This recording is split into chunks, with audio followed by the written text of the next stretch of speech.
Hello everyone, so you join me back in the cabin again for the next update on what's going on with Harefield.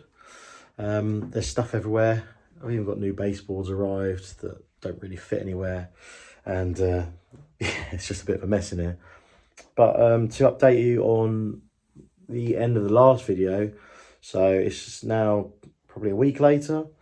I've done a couple little bits and bobs, not a lot. I've been doing other stuff and working nights, things like that, so haven't had a great deal of time.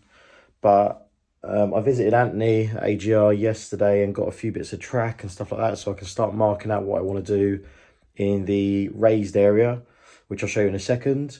And as well as that, spent more money as usual on more trains, something I've wanted for quite a long time now, which you can see behind me, which I probably will do a review video on, depending on when I get time and when I've got a railway that runs. That would probably help, wouldn't it?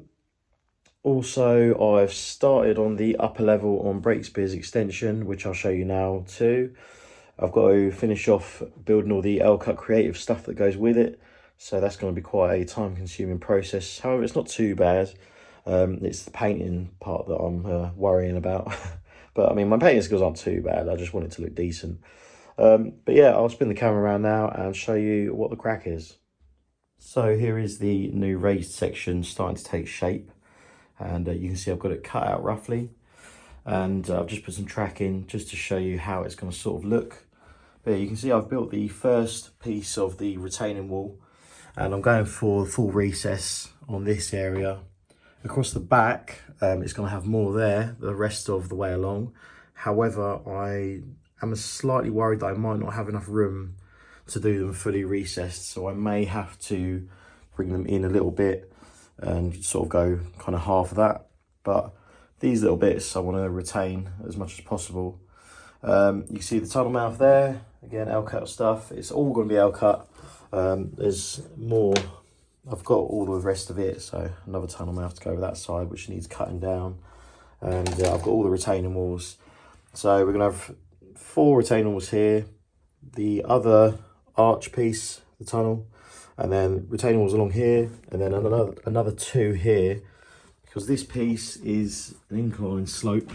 You can see with the multi-tool I've cut a load of sort of lines in so that it's got enough flex to stop it snapping. I've done the same under here, just allows it to bend down a bit easier, but that's going to sit like that. So we're going to have 2 more retaining walls, maybe 1, depending on how they fit. So I've got 2 just in case, and then the rest of it's just going to be sort of embankment, because you've got plenty of a gap there between the tracks, so I'll just do it with an embankment. But yeah, the idea there was to have a bit of a road coming down, something like that. Just have a bit of change of height rather than it be all square, so that should hopefully look pretty cool.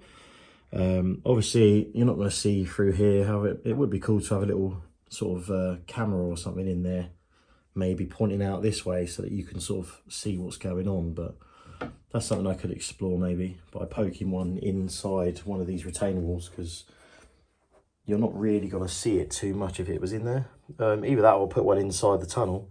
That'd be pretty cool. But yeah, just obviously that's stuff to explore later down the line. These walls though, they're quite sort of fragile. They're only very thin MDF, so obviously they can't really bear any weight. So the idea is build these up and they will then be stuck to this. This is just loose, but that's cut just to take the weight and support the top deck here. So yeah, these are going to be glued to this, and this will be glued into the underneath of here. As well as that, I might get some thin wooden battens, which I've got here. So these little thin pieces, just to strengthen it all up. I will probably put those up in the corner like that. Obviously it'll be behind the tunnel mouths anyway, so you won't see it, but it will just help strengthen everything up. And if I want to, I could also go through with a couple quite thin screws just to give it a bit more rigidity. The main frame is made with this pine material. Whoops, so don't drop it, which I found at B&Q. It's the right sort of height. You can see over here, it's probably a millimetre or so too low compared to the current section of Breakspear. However, I might actually come back, because the lid does come off this. This isn't permanently fastened down, so I might take the top off, because the top's fine. It's just like this, just standard 5mm ply. And then the supports, I might redo all the support structure for this side out of the same stuff. So then it's the same height and it's a bit stronger. But we'll see when we come to it. But yeah, so this this pine basically goes across the front here, this front edge. We've got a little piece that goes there to there. We've got a big piece along there, and then there's a big piece along the back as well. Obviously, you've got to take into account where the trains are going to end up, because you've got to have enough clearance for it all. So in there, it's going to be spot on. You can see it's nice. It's all, ooh, moving the track that way. It's all enclosed, so you won't see the main lines from this side, which I think is pretty cool, because I wanted to give the idea that the main lines go off somewhere else, hence the tunnels being in a different place. And also they'll be at slight angles. Again, what I think I mentioned in the previous video was that I don't want everything to be at 90 degrees, standard model railway style. So both the tunnel portals are at slight angles to the baseboard. So they're just under 90 degrees. So you can sort of get an idea there. If that was 90 degrees now, it'd be sitting sort of like that. So it kind of gives you a sense of what's going on. I've worked out the length of here so that when you have all 4 retaining walls in, the next tunnel piece will mate straight up to it. So that's cut it pretty accurately, but hopefully that's going to work out nice without too many gaps. I was contemplating whether to carry this piece on along here, but then I just haven't really got the space, because the way Harefield's set up, the tracks go through quite close to the back. So the tracks have got to be quite far over on this so that it can turn around and butt straight up against. So it does leave you a bit limited with options. But yeah, I'm going to build more of the retaining arches, and then we'll come back and see what's going on with this at a later date. But for now, that gives you a sort of taster of what's going on. Now then, as for the raised section, so if you all remember, these baseboards have been built 11 centimetres lower than Breakspear. So you can see that there, that Breakspear, the bottom board is actually the exact same height as the top level of this. So in theory, when this is supported, it will sit perfectly against it like that. And obviously it's going to look a lot neater. The reason I've done this is so that I can have an incline. I just wanted a bit more variety, because if I build this massive baseboard without doing this, then you're going to have all of this space at the front where I can't actually do anything with. It'll all be scenery, and I know I want to sort of get the kind of balance right with scenery, but at the end of the day, it is a model railway, and the interesting bit is the trains usually. So I am planning on this sort of setup. So we've got a curved right hand point, and then we've got a straight right hand point. They're both large radius. So you'll come out of Harefield, the new extension piece. You'll come for the main line, you'll come around the outside, and you'll go all the way across the back, and then you'll go round into the back of Breakspear. You can see the hole over there. If you want to go down the depot, so the depot entrance road is going to be, if it'll focus, it's going to be this road in between the 2 main lines, and that will then come down and it will go under a single track bridge, and it will come down into here. And again, the exit road is this one on the inside, so that will come up to the top. But yeah, so the main lines basically follow each other, but then the line towards Harefield, the up line, will come away and then curve back in again, just so that you get the angle for the bridge and you've got enough space for this to then curve under. Otherwise it'd be a very shallow thing, and I'd have to go pretty extreme with the size of the bridge. So I think that's going to be a pretty good in between kind of size. But it works out that down to around here, where the point is going to be for the 2 to come into each other, it's going to be around 9 foot of a run. So that's about 4% for an incline, and it's still quite steep, but with some weights and bits and bobs over the motor bogies, hopefully that will be fine. But if I just zoom out to give you a bit of a better view, you can sort of see what's going to be the plan. Obviously, I've got to go ahead and finalise what I want to do, because I've then got to start making a raised track bed out of plywood for the main lines and the inclines coming down. I'll probably do the same thing as what I've done over here, where I do a few sort of cuts and stuff, and then I will make the inclines out of the rest of the ply. so that it all sort of flows into each other. But yeah, so we're gonna have a point up here somewhere. It's basically gonna be a glorified head shunt, and then the idea is another point, and you can come off round the curve here on the inside, and we'll have some stabling going up here. But yeah, we'll see how we get on. It doesn't need to be a lot, even if I can get sort of 3 or 4 units stabled. It just means there's room for me to leave something on the layout, and I don't have to keep uncoupling and taking them off, messing about. And it also gives someone something to do if they want to have a mess about, shunt around and not go on the main line. Because the idea then is you've got both main lines available for running trains. So you can have 2 people doing that. You can have someone working in the depot, moving stuff around. And you can also have someone operating the branch, which exclude the mess, but will come around and obviously into Breakspear. But yeah, so there's a lot to do.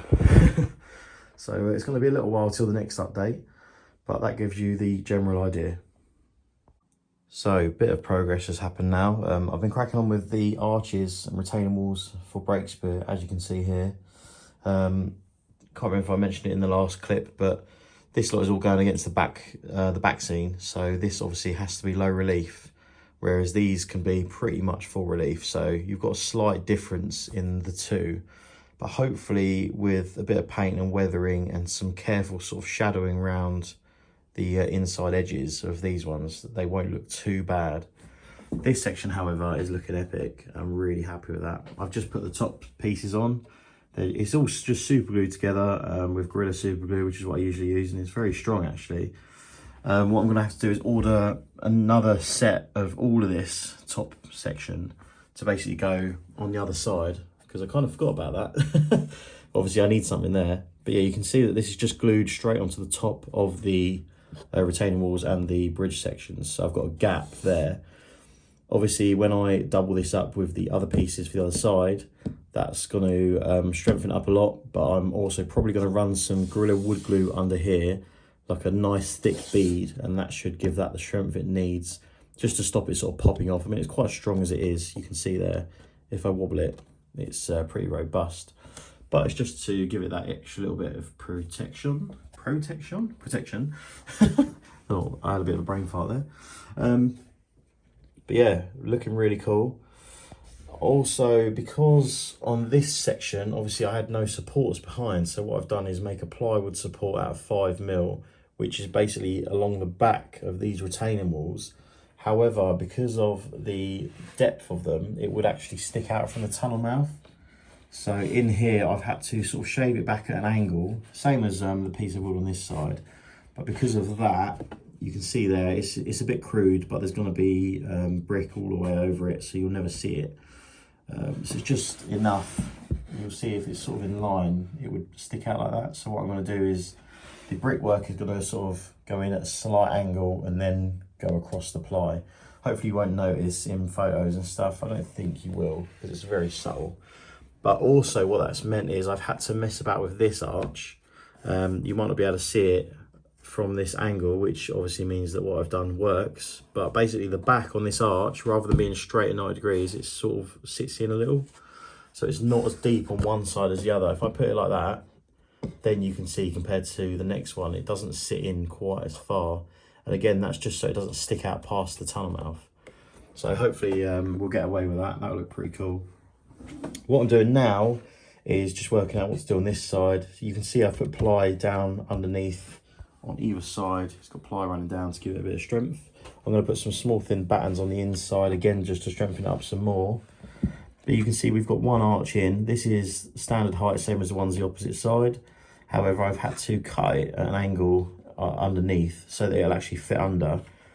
So for the next one, I'm going to use an arch again. However, they're slowly going to get lower, so I need to order some more, because I wasn't going to actually do it anymore. I was going to just then use an embankment, but instead, if I just place that one there, butterfingers, you can see there I'm actually just going to drop the arches down on each one until we get to the bottom where there's basically nothing. So I think that will look a lot better. And then also what I'll do is with the top of the retaining walls, they're going to step down and then sort of zigzag their way down as the level drops.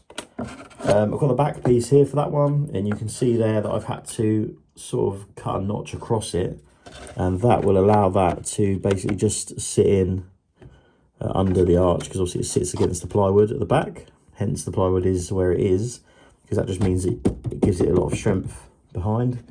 There's method to the madness, but yeah, that should allow that to sit there nicely, fingers crossed.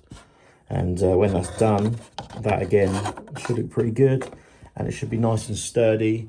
I'll go around the back of all the joints with loads of Gorilla Wood Glue, which is my weapon of choice, because that stuff, when it sets, it goes very solid, and it really does give you a strong bond. So yeah, retaining walls all down here. Got to order some more from Elcut. I'm doing another order with them on Monday, because they're actually doing me some brick sheets. So this type of brick, but in A4 sheets, because I'm going to line the inside of the tunnels while it's all in bits. I can lift it all up. It's all in one piece. However, I can lift it up to get underneath it and mess about. So I'm going to line the whole inside so that if you poke a camera in, it doesn't look all silly. I think it will pay off in the long run to do that. Moving on to the actual kits themselves though, I've got to say I'm very, very impressed. The only drawback to them is that they're very thin, and the actual laser cutting is very thin. So when you're scoring them with a Stanley blade to cut them down, you've got to be very careful, or you get some of the bricks will peel off. You can see it in a few places. So places like this, you can see the bricks come off the front and up here. There's a few dotted about where there's the odd brick missing here and there, such as there. We've got one that's flaking off there, which I might just glue back into place. But I'm hoping that once it's all sort of painted, then it will probably just give the appearance of there's a bit of a nip out of one of the bricks, and it might just give it that bit of sort of I don't know, variety, I suppose. So it might look pretty cool actually.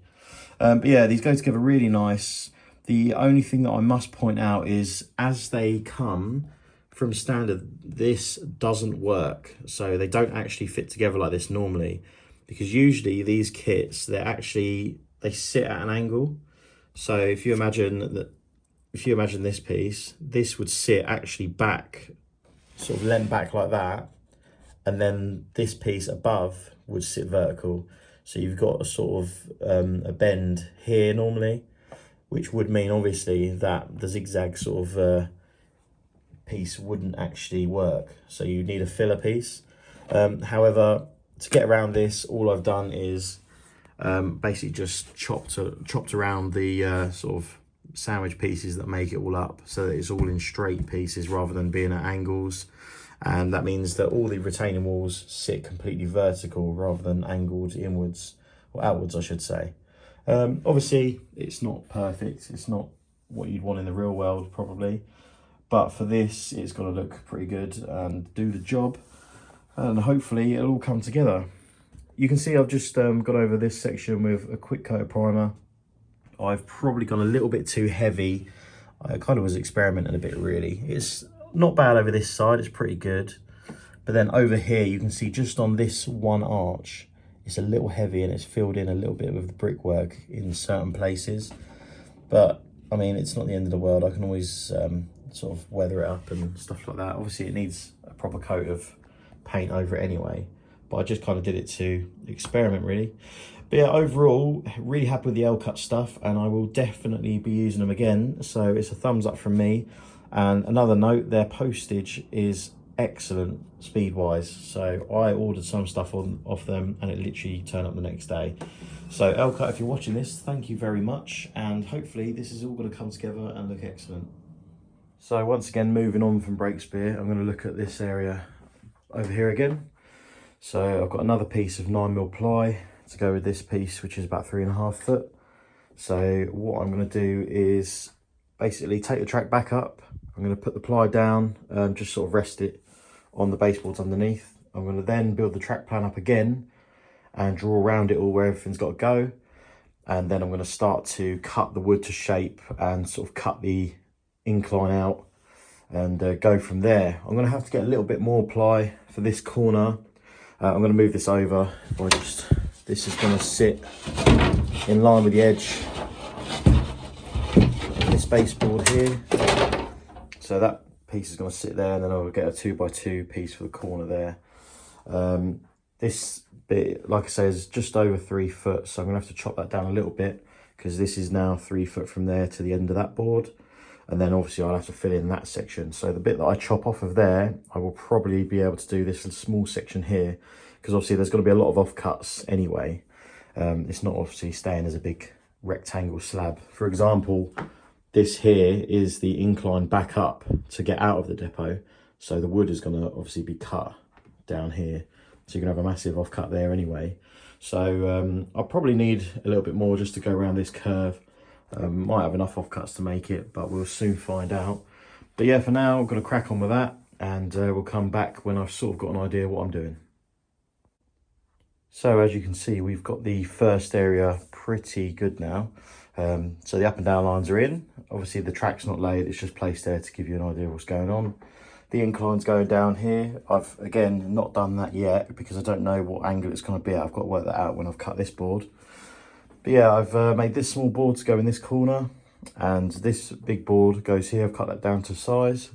You can see that fits pretty well. Now I'm just laying the track across it roughly with some screws in places just to keep it sort of where it needs to be. And then I've got to lay the depot exit road as well, just down, which is down in the foreground here. And then I'm going to draw around it all, chop it all out, similar to this, and then we'll be pretty good to go. And just get busy supporting it and screwing it to the baseboards. So obviously this is going to be cut down as well. So this will be cut down sort of down here and like either side, so it drops off. As well as around the back, obviously.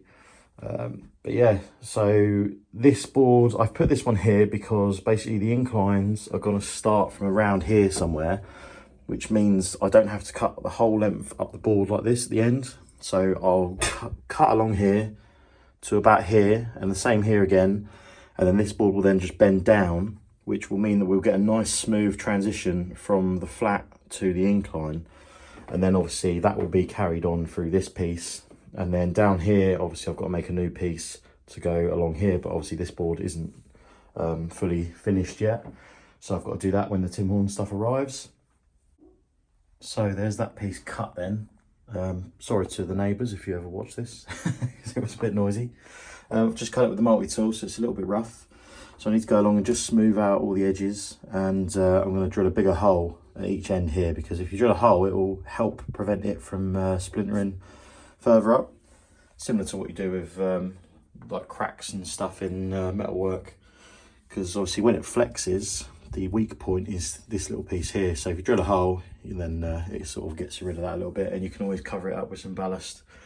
Maybe just put a little bit of a little bit of masking tape over, ballast over the top of it. Once you've PVA'd it, you won't have a problem. But yeah, you can see now, kind of gives you an idea of how the inclines are going to look, because that's just it sort of sagging on its own with no support.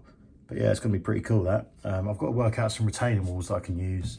I might try the knock ones because they look pretty easy. Just have to get some ordered to try them out. But yeah, the inside line, obviously, that is the depot arrival line. That can be steeper if I want, so I can always have it slightly shallower and then drop down quite severely here. But I need to sort of work out. It's probably best if I just keep it at a relatively shallow angle all the way if possible. Obviously the limitations are the space, so that's going to start around there, and obviously it's going to end about here somewhere, but it might also, I might leave it just elevated slightly and then drop down again into the sidings area. But yeah, this sort of gives you an idea of the space I'm going to have. So I'm going to have this area here to fill up with some sort of scenery, maybe a bit of storage, obviously. Well, that is the idea, storage. But in the foreground, we'll have a set of points or something, and you can have trains snaking across to be stabled.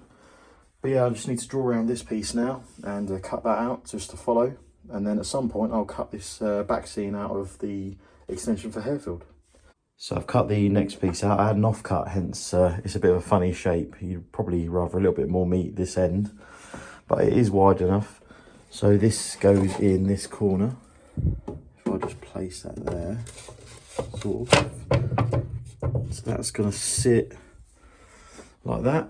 Obviously, this will sit flush. It does butt up against it nicely. It's just because we've got to cut a bit out there, but you can get the idea there.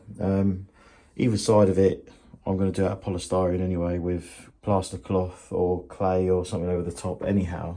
Same as all this lot, so it doesn't really matter that it sort of drops off at the back, because that's going to be some sort of hillside anyway. I think I want to do the generic kind of hill scene that people usually do with a tunnel. Like I've said before a while ago, because this is quite a tight curve, I want to disguise it with a tunnel mouth.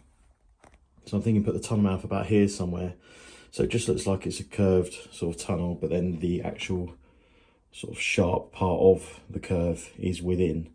So I think that'll look cool, and we can have sort of a bit of a hillside coming down potentially. But what I've got to do now is where I made this piece. So this is the sandwich piece that goes between this board and this board to kind of step it up and down to the right height, as you can sort of see here. What I need to do is just get the multi-tool now, and I've just got to cut along that line, and then this will slot into that like a bit of a jigsaw puzzle. Hopefully it will line up nicely with the height of the track bed. So I'll do that now, and hopefully I'll get some supports done as well, and then we can come back and see what it's all looking like. If you aren't familiar with what a multi-tool is, because I keep mentioning it, here is one. Anthony kindly got me this for my 30th birthday, because I kept borrowing his one, and I thought it was so good that I didn't really want to give it back. So he very, very kindly got me my own one. So very pleased with that, and it really has been worth its weight in gold. So the saw kind of vibrates backwards and forwards, and it will go through metal as well. You can get multiple different sort of types of cutting tool on the end of it. You can use it for sanding, you can use it for all sorts. It's actually an incredibly good bit of kit. So for all of you out there looking at doing model railways, maybe a bit of woodwork here and there, cutting bits and bobs out, this is the perfect tool for you. Don't mess about with one of these jigsaws or a big circular saw. If you're just going to be using it for multiple things, get one of these. So there we go then, it's all screwed in now with some track just placed on to give you an idea of where it's all going to go. So you can see there we've got, unfortunately the compromise is a second radius curve on the inner, which is the upline. But like I'm saying, I want to put some sort of tunnel mouth here to kind of disguise that. And then we've got a third radius curve, which will then go into a piece of flexi track, because that's going to be much shallower from there to meet up with the main line. Got to be honest, I'm pretty buzzing to see trains go around this. It's going to be really nice. Obviously, the priority is get stuff running, so I will most likely get started ASAP on getting the track down, things like that. And then at a later date, I'm going to do the depot area. So that's going to come second. But for now, that's going to be it for this episode. Obviously a bit more progress than last time, and probably a bit more exciting to look at. So if you've made it this far through the video, well done you. Sorry if it was a bit dull, but hopefully it's a bit more interesting this time. Now that we've got some track down as well, you can see what the sort of plan is, rather than me having to explain it all. But all I can say is thank you for watching, and hopefully it won't be too long until the next update. And please, if you can, like, share, subscribe to the video, all that good stuff. And I'll see you again in the next one. Thank you. Bye.